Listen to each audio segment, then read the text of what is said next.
There's three different components of the face that are aging simultaneously. Number one is the shape that we talked about, which is this sort of elongation of the face over time.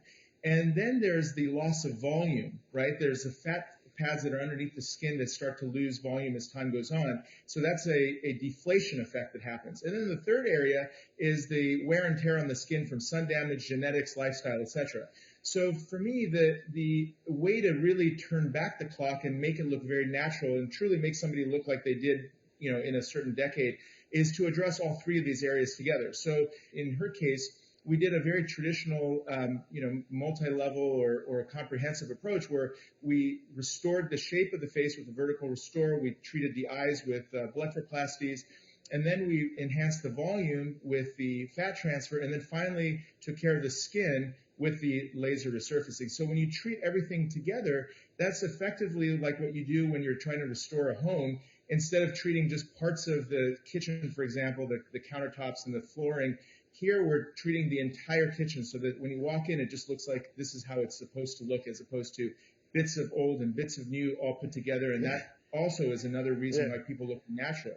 And Dr. Karam, people are doing a lot of these non-invasive anti-aging procedures. What do you feel about those? I mean, are they effective for a certain demographic? There's a period of time, let's call it late 30s, early 40s, where the primary change that's happening in the face is volume loss. So in those cases, fillers done in a very subtle and very light-handed way can be very effective. They can restore that little bit that's been lost and things look nice.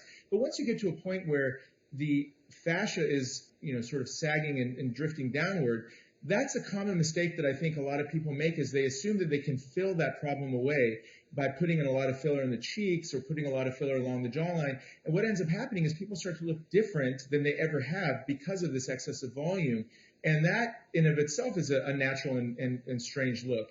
My recommendation is, instead of wasting their time and money on these things that are going to usually disappoint them, all these ultratherapy, ultrasound, and all these different types of radio frequency devices, instead just wait until you are ready and do the thing that's actually going to give you the result you're looking for. And I know that prices vary, so I know you go to different surgeons, different things are done, but what's the general range for a facelift like this?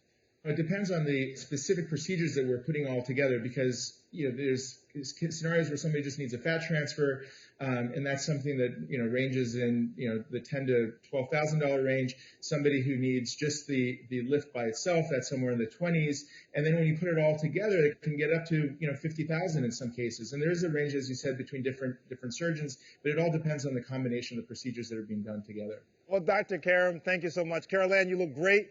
You look 10 years younger. Go out and be 10 years younger. Thank you.